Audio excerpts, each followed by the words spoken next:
Hi guys, I just finished this video and then I realized I didn't answer like one important part. So I'm gonna just say, watch the video, and at the very end I'll get to the actual question, so just keep watching. It'll say thanks for watching, but just keep watching after that, okay? Okay, hello there morons, it's Victor, King of the Morons, Godfather of J-blogging, and the person who answers all your stupid questions. Hi gozaimasu. And this is, I just finished up a video here. It's the 2nd of January, and I'm answering your stupid questions. When you come to a tori, this is called tori, it's T-O-R-I-I in English, or hiragana I can't really say, tori. And this is, I think, a kadomatsu, I think is what it's called. Look at the snow up there. That's beautiful, huh? Anyway, when you come to one of these, before you enter, you have to bow once. You come here, and you bow once, and then you enter. And then when you're leaving, you leave, and you have to turn around and bow once. Okay, so that's enough of that. So if you want to check out that place, look at the last video. The next question I'm answering today comes from a gentleman who happens to be of African American descent, meaning he's black. Which is not really a fair, you know, that word, it doesn't really make sense because there are white people in Africa too. Okay, let's see what he says. Let me see. And this is black question, okay? I labeled it the black question. His name is, I won't say his name. Well, maybe I can say his name. Let's say H, his first letter H. Let me see. He asks me, and he says basically, hey dude, I'm black. Okay, here we go. Here we go. He wants to come to Tokyo. He's thinking about coming to Japan to study, and he's thinking Tokyo or Kyoto. And what's the best Japanese school? Where should he go to Japanese school? Tokyo, Nagoya, Kyoto, Kyoto, Nagoya, or Yokohama. Those are his 4 choices. He goes, here we go. Here's a big part. He says, I realize that because of Western media predominantly portraying mostly criminalized information rather than balance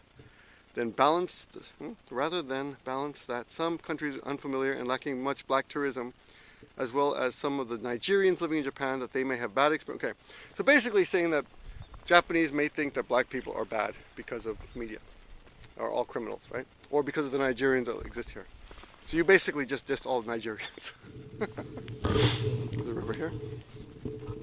Can I walk through this? I think I can. I think I'm going to make it. So I will walk through this field as I talk to you. And he also mentions that there are military bases in Japan, and that might contribute to the problem. And he also said, this is interesting, he said that some regions in Japan don't get along with dark-skinned Asians. Now, as far as I understand, that's bullshit. I've never heard that before. And I actually went and asked my dark-skinned brother-in-law, who's darker than me, actually. And in the summertime, he's really dark because he works outside. He's one of those people who goes out to construction sites, and I forgot what it's called, but God, I can't remember the name now. Still going to write it, but anyway, solicitor? No, he's anyway, I can't remember the name. So he's one of those people who goes out to a site and measures everything and sees if it's level and tests everything to make sure it's ready for building and stuff. But surveyor, I think it's called surveyor. Okay, so he gets really dark in the summer, and even now in the winter, he's a little bit darker than me, I think, actually. So we asked him about this. He's like, no, I don't. He goes, and Yoko was like, yeah, my wife, she's like, if you're Japanese, nobody cares. So Japanese are not very discriminatory against other darks. However, to be fair, in Japan, it's considered very good if you are really, really light-skinned. Woman. So women who have white skin are considered beautiful. Okay? So, but, you know, at the same time, there are a lot of beautiful, not so white-skinned women here. So anyway, it's silly. Anyway, the short answer, there's no real racism problem or discrimination problems between Japanese but you said dark-skinned Asians. Dark-skinned Asians. Maybe you meant Thai people or Filipinos. And yeah, I would say that generally speaking, you said they don't get along. No, it's basically slight discrimination. Yeah, that's okay. That kind of discrimination exists. But not between Japanese. Like if you're Japanese, you're gold. Okay. Now, if you're from Thailand or from the Philippines, yeah, the Philippines.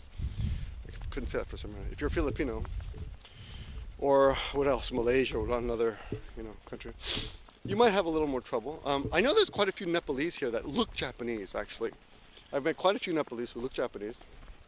Others who look Indian, and I imagine, yeah, they're going to have their normal trouble. But here's the thing: you can get hung up on that, and I've said this time and time again. Snow just fell on this.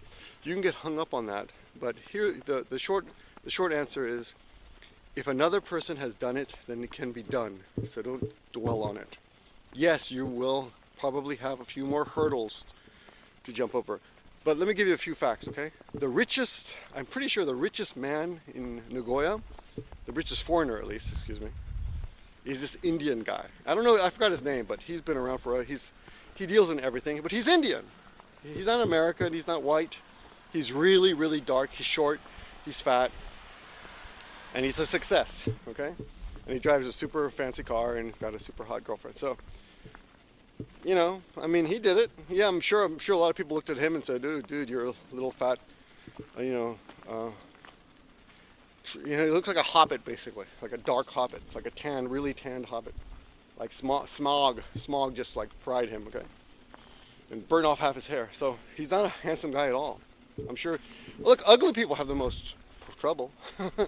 And the highest paid, is it foreign? Yeah, the highest paid foreign, I might even be entertainer, I'm not sure, but one of the highest paid entertainers in Japan, at least #1 foreign, is this black guy. I forgot his name too. But he does all the SoftBank commercials. He's this really tall, handsome black guy. And I think he's only been in Japan like 7 years or so, not that long. And he's married to a beautiful Japanese girl. She's an actress as well. So, I mean, yeah, I'm sure he had obstacles to climb. I mean, he's black. I mean, come on. So, look, I understand you're black, but you're not the only black person in the world. Get over it. I'm sure things are harder for you than they were for me. Get over it. There are other people who succeeded. And I'm not saying that you're a jerk. I'm just saying, don't dwell on it, Fine, yes.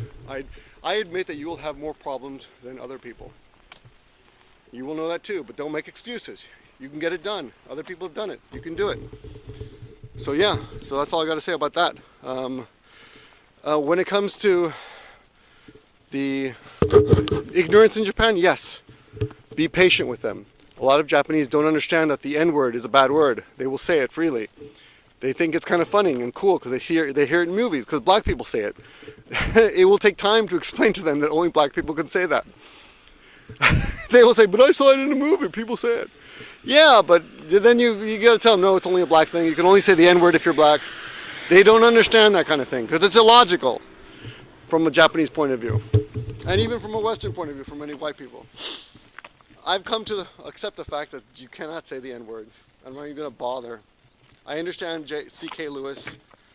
C.K. Lewis, that's right. I love his monologue on don't say the N-word because when you say it, you're making me say nigger in my head. I understand that.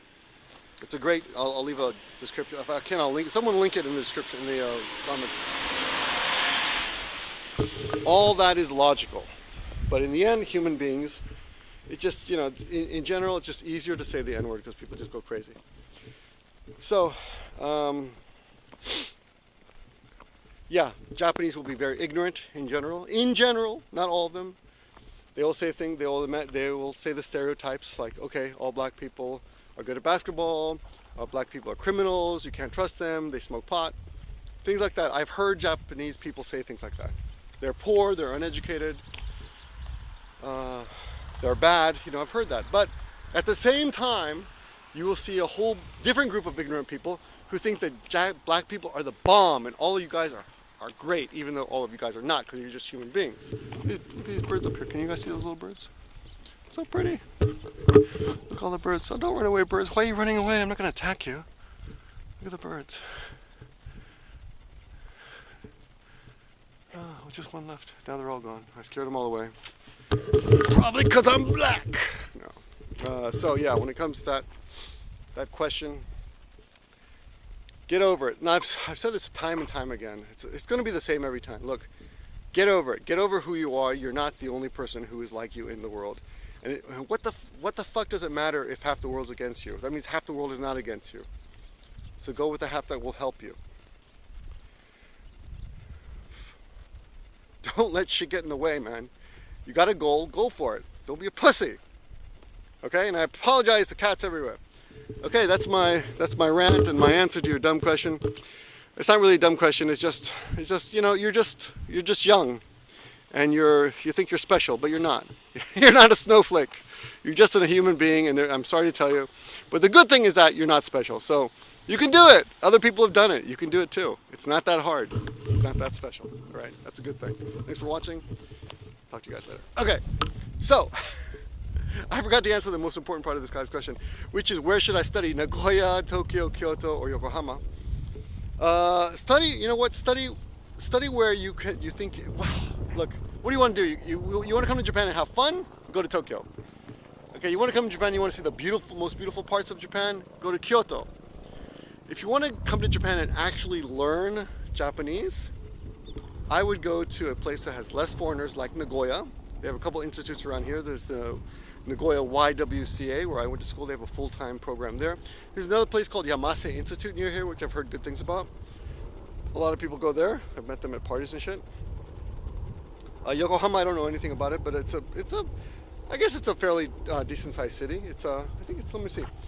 Biggest city in Japan is Tokyo, then Osaka, I think, then maybe Yokohama, maybe, then Nagoya, then maybe Kyoto, I don't know, but something like that. So I would go for, if you really want to learn Japanese, if that's your goal, then don't fear coming to Nagoya because you're black. Don't fear going anywhere because you're black. Don't worry about that, okay? So I didn't get that part of the question, sorry. And it's probably cheaper to live in these areas. Nagoya is probably much cheaper to live in, than Kyoto or Tokyo. Tokyo is really expensive when it comes to living expenses and stuff. And again, it's you. If you're okay living in a tiny little room and paying minimum $600 a month, then that's what you can look forward to in Tokyo. Nagoya, you can probably get away if you for the same tiny place for $400 a month. But if you get into one of these language schools, they might help you with dormitories or even homestay. They might set you up for a homestay or something. So look into that as well. That's a good way to go. Homestays are not always smooth. You may find a family and realize that you don't really get along, so you might want to move out. Well, actually, there's a guy named Michael that I interviewed on this channel about a year back with Tikio Sam. Look for him. Michael, he's an exchange student. His picture's in the thumbnail, so you'll be able to find him. Look for the dark-skinned guy. Anyway, he told me that he had a homestay family and he ended up having to move because they weren't getting along. And they didn't hate each other, just they realized it would be better for him to move out. So that happens as well. Anyway, so yeah, Nagoya is a great place to live, and it's centrally located. So although there's not a great nightlife here, there is a nightlife.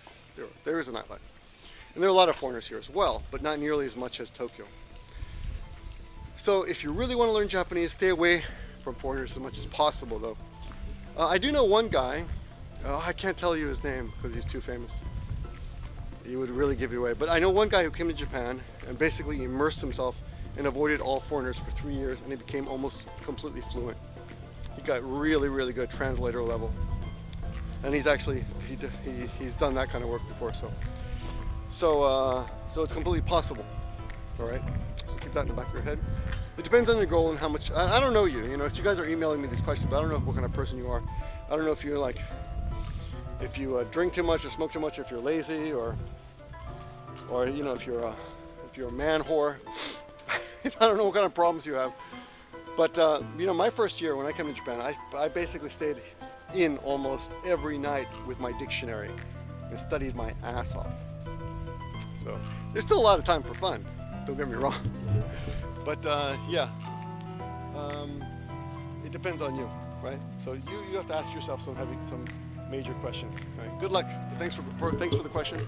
Sorry for the preemptive ending of the video. This is the real ending. See you guys later. Bye.